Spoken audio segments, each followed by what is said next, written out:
আজকে যেহেতু আল্লাহর মেহরবানি আমরা শুরু করলাম, নিয়ম কানুন বলে দেওয়া হলো, এই জন্য আজকে একটু টাইম হেরফের হয়েছে। একটা জিনিস চালু করতে গেলে প্রথমে একটু এদিক ওদিক হয়,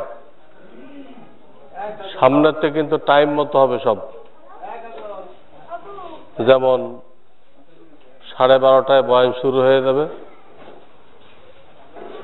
1টায় আজান হবে, 1টায় আজান হয়ে সুন্নত পড়ে আর এক আজান দিয়ে খুতবা দিয়ে নামাজ শেষ। মোটামুটি 1:30টার মধ্যে আমাদের সব কাজ শেষ হয়ে যাবে। 1:30টার মধ্যে সব কাজ শেষ হয়ে যাবে। আজকের উপরে কিয়াস করে কেউ দেরি করে আসলে জামাত পাবেন না, আগে আগে আসতে হবে। আমি তো বলছি আপনারা 12টায় হাজির হয়ে যাবেন। 12টায় জুমার নামাজের এহতেমাম করার জন্য 12টায় হাজির হবেন, হয়ে সালাতুত তাসবিহ নামাজ শুরু করবেন। যারা পারেন না এখানে হুজুরদের থেকে শিখবেন, সালাতুত তাসবিহ নামাজ কিভাবে পড়তে হয় শিখবেন, শিখে এই নামাজ শুরু করে দিবেন। এই নামাজ শেষ হওয়ার পরে বয়ান শুরু হবে, 12:30টায় বয়ান শুরু হবে, 1টায় আজান হয়ে সুন্নত শুরু হবে। এই সামনের জন্য বলে দিলাম। এখন আমি যেখানে জুমার নামাজ পড়াই সেখানে আমি মুসাল্লিদেরকে প্রশ্ন উত্তর করার জন্য সুযোগ দেই। আলেমদের এলেমের মধ্যে জনগণের পাওনা আছে, আলেমদের এলেমের মধ্যে জনগণের কি আছে? পাওনা আছে, যাতে করে জনগণ তাদের পাওনাটা উসুল করতে পারে, পাওনাটা উসুল করতে পারে। এই জন্য আমি এই সময়টা দেই। আমি ঢাকাতে যেখানে জুমার নামাজ পড়াই ওখানে এই নিয়ম, জুমার পরে আমি বসি, লোকেরা প্রশ্ন করে, আমি উত্তর দেই। এই প্রশ্ন উত্তর শুনতে শুনতে ওখানের পাবলিকরা এরা অনেক মশলা জানে ফেলছে, এবং এমন এমন মশলা জানছে সাধারণ আলেমরাও জানে না। এগুলো সাধারণ আলেমরাও ওইসব মশলা জানে না, সে তো হেদায়া পর্যন্ত পড়ছে। আর আমি যেগুলো বলি এটা হেদায়ার মশলা না, এগুলো ফতোয়ার কিতাবের মশলা। কাজে সাধারণ আলেমরাও ওইসব মশলা জানে না, যা ওখানে পাবলিকরা জানছে। তো এই জন্য এই সিলসিলা এখানেও চালু থাকতে হবে। আমার ওই সিলসিলা এখানে চালু থাকতে হবে। জুমার পরে 5-10 মিনিট প্রশ্ন উত্তর হবে, আপনারা প্রশ্ন করবেন, যে হুজুর নামাজ পড়াইবে উনি জবাব দিবেন। যদি কোনো জটিল প্রশ্ন হয় যেটা জবাব ওনার জানা নেই, তাহলে বলবেন যে এটা আমি সামনের শুক্রবারে জবাব দিব। সব মশলার উত্তর অনেক সময় জানা থাকে না, আমারও জানা থাকে না। তো কিতাব দেখে এটাকে হল করে রাখবে, পরের জুমাতে দেয় ওটা উত্তর দিয়ে দিবে। আর যেগুলো জানা আছে ওইগুলো এখন জবাব দিবে। তো এক ভাই প্রশ্ন করছেন, জুমার নামাজে আজান 2বার কেন? তা আমি বয়ানের মধ্যে জবাব দেই নাই। বয়ানের মধ্যে জবাব না দেওয়া সুন্নত। রাসূলের তরিকা হলো বয়ানের মধ্যে কোনো প্রশ্ন না করা, এবং কোনো প্রশ্ন করলে তার জবাব না দেওয়া, এটা হলো সুন্নত তরিকা। হাজিরিনদের জন্য প্রশ্ন না করা সুন্নত, আর আলেমের জন্য যদি প্রশ্ন করেও ফেলে জজবা ঠেলায় উত্তর দিবে না, ওটা একদম শেষে। সওয়াল জবাব হবে, প্রশ্নের জবাব দেওয়া হবে, কিন্তু আলাদা টাইমে। বয়ানের মাঝখানে প্রশ্ন উত্তর শুরু হয়ে গেলে বয়ানের চেইন নষ্ট হয়ে যায়। ধারাবাহিকতা নষ্ট হয়ে যায়। তো এক ভাই প্রশ্ন করছেন যে 2 বার আজান কেন? এর সহজ সরল জবাব, সংক্ষিপ্ত জবাব এই, হাদিসে এরকম আসছে, হাদিসে এরকমই আসছে, জুমার দিন 2টা আজান হবে। আরে কথা শেষ হইতে দেন, কথা মাঝখানে প্রশ্ন করেন কেন? এগুলো সহজ সরল জবাব। আর দুটো বিস্তারিত জবাব জানতে চায়, তার উত্তরেই যে এই প্রথম আজান যেটা দেওয়া হয়, প্রথম আজান, এটা হযরত উসমান গনি রাদিয়াল্লাহু তাআলা আনহু চালু করেছিলেন। যেমন তারাবির জামাত হযরত ওমরে ফারুক চালু করছিলেন। তারাবি তো রসুলের জামানত থেকে ছিল, জামাত ছিল না। তো তারাবির জামাত কে চালু করছিলেন? আর এই প্রথম আজানটা উনি দেখলেন ওনার খেলাফতের আমলে খুতবার আগের যে আজান, ওই আজানটা বেশি দূরে যায় না। আর এতদিনে মদিনা শহর অনেক প্রশস্ত হয়ে গেছে, অনেক বেড়ে গেছে। এই অবস্থায় এই আজানটা মানুষরা শুনতে পেতেছে না, অনেকের উপস্থিত হওয়াটা কঠিন হয়ে যেতেছে। তখন তিনি এই আজানটা চালু করলেন। মসজিদ থেকে একটু দূরে একটা উঁচু জায়গা ছিল, ওই জায়গার নাম জাওরা, ওখানে চালু করলেন। আর প্রশ্ন হয়, উনি যেটা চালু করলেন তাহলে আমাদের তো মানা জরুরি না? উসমান গনি যখন চালু করলেন তাহলে আমাদের মানার দরকার নেই এটা? তার উত্তর এই যে না, ওনারটা আমাদের মান্য করা জরুরি। কেন?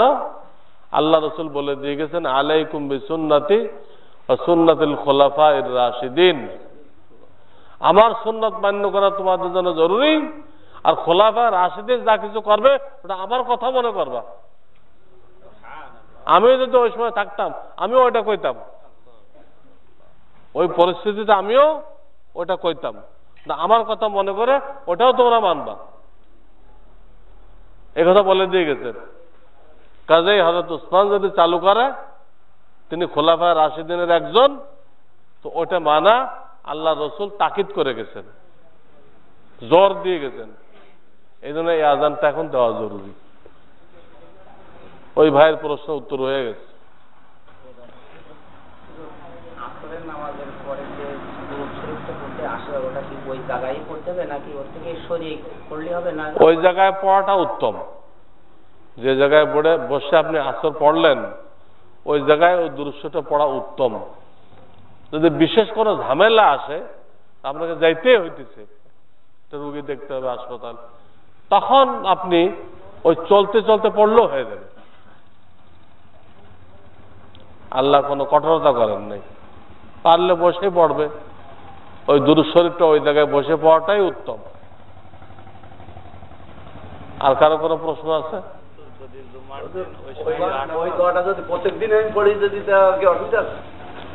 সেটা দুরূদ হিসেবে ফজিলত পাবেন, কিন্তু ওই যে একটানা 80 বছরের সব, এটা জুমার সাথে কাজ। আপনি দুরূদ হিসেবে ফজিলত, 10টা গুনাহ মাফ হয়, 10টা নেকি লেখা হয়, তারপরে জান্নাতে 10টা দরজা বুলন্দ করা হয়, হ্যাঁ, তারপরে আমলনামা থেকে 10টা গুনাহ মুছে দেওয়া হয়। এই ফজিলত সবসময় পাবেন।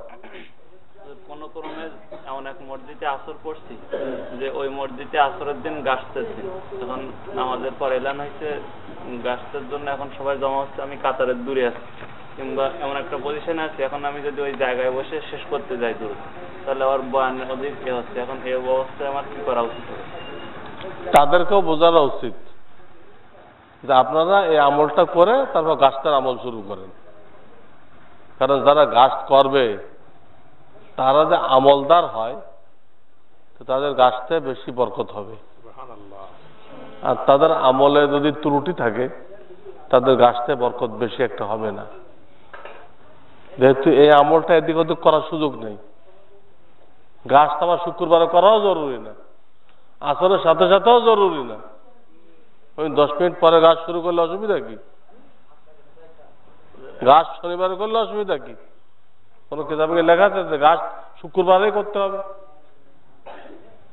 আমাদের কাজটার টাইম নির্ধারিত নেই, কিন্তু দূরটার টাইম কি আছে নির্ধারিত। ওই টাইম মতো এটা করে এবার আপনি অন্য আমল করেন।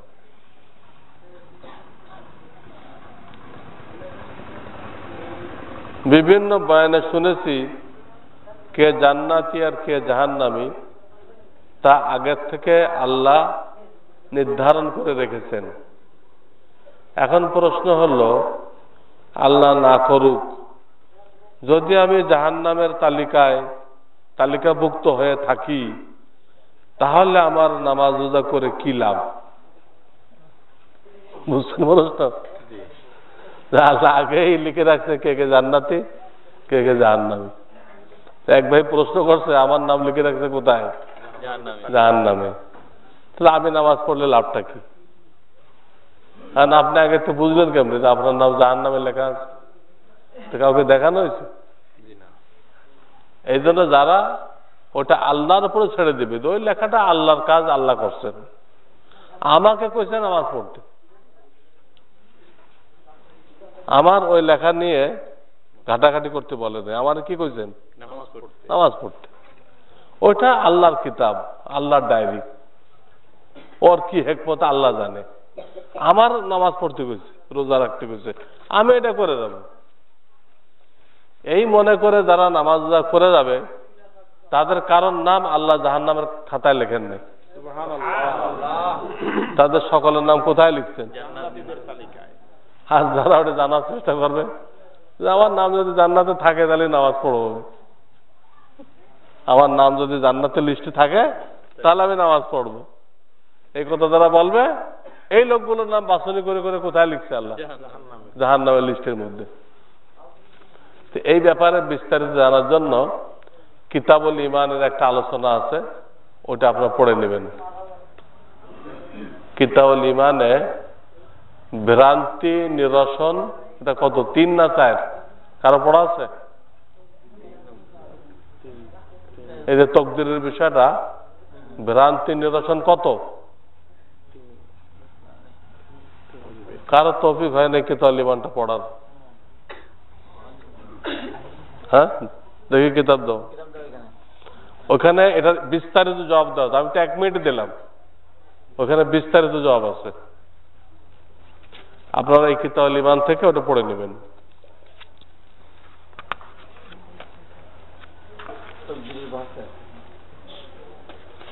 তিন মনে হয়।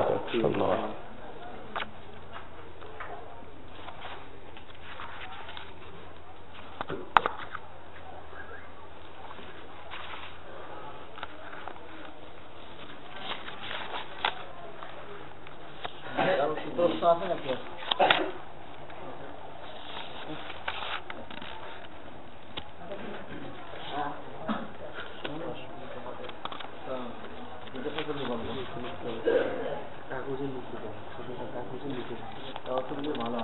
কিতাবুল ইমানে 120 পৃষ্ঠা, যে বিস্তারিত জবাব কিতাবুল ইমানে 120 পৃষ্ঠা। ভ্রান্তি নিরসন 3। অনেকে বলে থাকে যে শুনেছি হাদিসে আছে আল্লাহ তাআলার দরবারে 2টি কিতাব আছে, তার একটির মধ্যে শুধু জান্নাতীদের নাম আছে আর অপরটির মধ্যে জাহান্নামীদের নাম আছে। উভয় খাতার নামগুলো যোগ করে মোট সংখ্যা নির্ধারণ করে দেওয়া হয়েছে, তার মধ্যে কোনো হেরফের হবে না। তাহলে প্রশ্ন হয়, সবকিছু যদি আগের থেকে নির্দিষ্ট হয়ে গিয়ে থাকে, তাহলে আমাদের কষ্ট করে আর আমল করার প্রয়োজন কি? বহু প্রশ্ন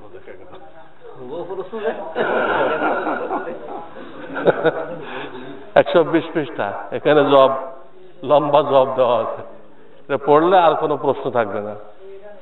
অনেকে মনে করেন জুমার জন্য মসজিদ ওয়াকফ করা লাগবে অথবা মসজিদ হওয়া লাগবে, কি মসজিদ হওয়া জরুরি? জুমার জন্য মসজিদ হওয়া লাগবে না, ওয়াকফ করা লাগবে না। জুমার মূল শর্ত হলো ইজনে আম, ওখানে যে কোনো লোকের শরীক হওয়ার অনুমতি দিতে হবে। যে কোনো মুসলমান শরীফ হইতে চাইলে বাধা দেওয়া যাবে না, এটা হলো মূল শর্ত। আরটা শর্ত আছে, ইমাম ছাড়া অন্তত 3 জন মুসাল্লি হইতে হবে, এর কম হলে জুমা হবে না। 5 ওয়াক্ত জামাত হবে, জুমা হবে না। ইমাম ছাড়া কয়জন মুসাল্লি হইতে হবে? 3 জন মুসাল্লি হইতে হবে, এটা শর্ত।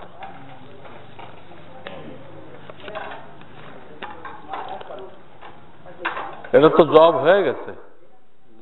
জুমার অক্তিয়া 2 রাকাত সুন্নতের নিয়ত কি? 2 রাকাত অক্তিয়া সুন্নত পড়তেছে, হে আল্লাহ আমি 2 রাকাত অক্তিয়া সুন্নত পড়তেছি, এই নিয়ত হয়ে গেল। অক্তিয়া সুন্নত তো জুমার দিনই হয়, আর কোনদিন হয় না। এই ব্যাপারে যাদের হাদিস দরকার তারা তহাবি শরীফ দেখবেন। ইমাম তহাবি এই ব্যাপারে কতগুলো হাদিস আছে। জুমার পরে যে 6 রাকাত পড়তে হবে, 4 রাকাত বাদাল জুমা, 2 রাকাত অক্তিয়া, ইমাম তহাবি বহুত হাদিস নিয়ে আসছে।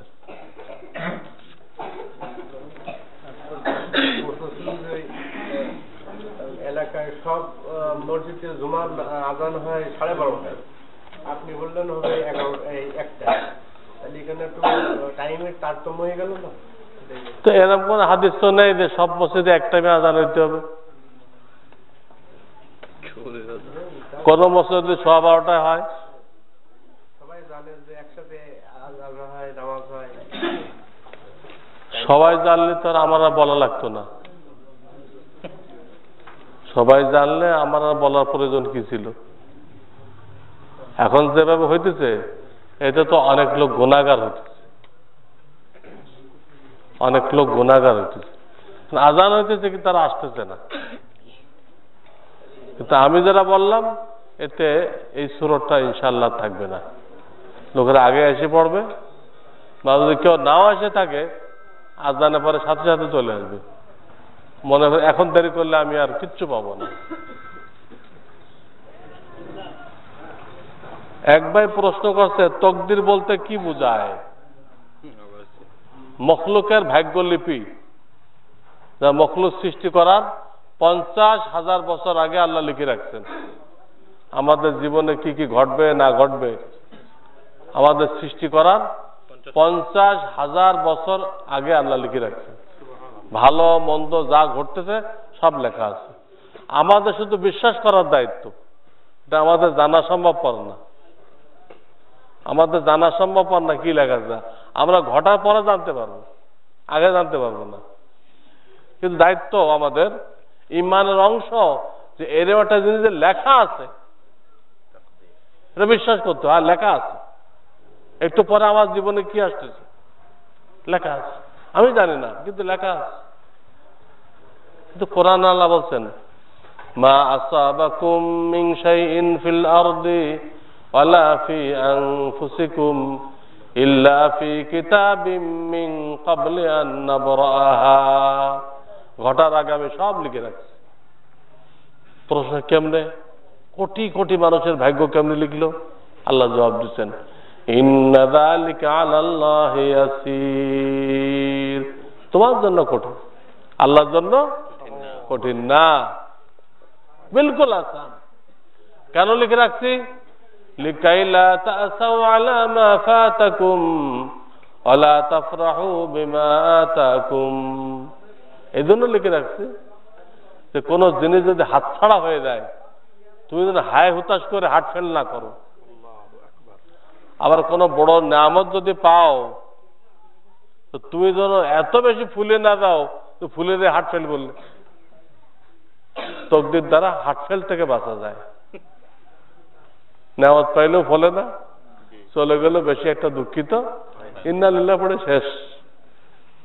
যত বড় বিপদ হয়েছে ইন্না লিল্লাহ শেষ।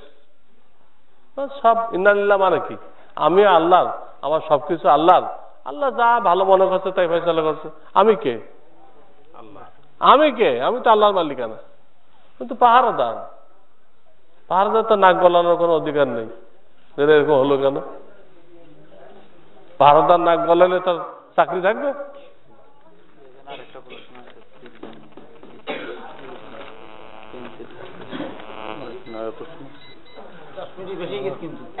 তাহলে আর দিয়েন না কাগজ। সাধারণ মানুষের জন্য 3 চিল্লা কতটা জরুরি, বহুত উপকারী।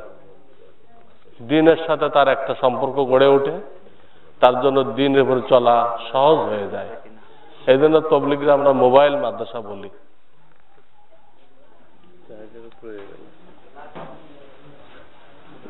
কি লিখছে? ইমামের তাকবীরের পরে তো মুক্তাদির তাকবীর বলতে হবে, কিন্তু মুকাব্বির তো ইমামের কায়েম মুকাম। তাই মুকাব্বিরের আগে যদি মুক্তাদির তাকবীর বলে তাহলে কি হবে? মুকাব্বির ইমামের কায়েম মুকাম, ইমামের অ্যাসিস্ট্যান্ট, এই কথাটা সহি না। কাজে কারোর তাকবীর যদি মুকাব্বির আগে হয়ে যায় কোনো ক্ষতি নেই, কোনো ইমামের আগে না হোক, মুকাব্বির আগে হইলে কোনো ক্ষতি নেই। মুকাব্বির কায়েম মুকাম না, মুকাব্বির হলো ইমামের তাকবীরটা পৌঁছানোর দায়িত্ব। ইমামের তাকবীরটা একটু উচ্চ আওয়াজে পৌঁছানোর তার দায়িত্ব। সুবহানাল্লাহ ওয়া বিহামদিহি সুবহানাল্লাহ। اللهم صل على سيدنا محمد النبي الأمي وعلى آله ربنا لا تزغ بعد إذ هديتنا وهب لنا من لدنك رحمة إنك أنت الوهاب. اللهم أرنا الحق حقا وارزقنا اتباعه وأرنا الباطل باطلا وارزقنا اجتنابه. سبحان ربك رب العزة عما يصفون وسلام على المرسلين الحمد لله رب العالمين. آمين.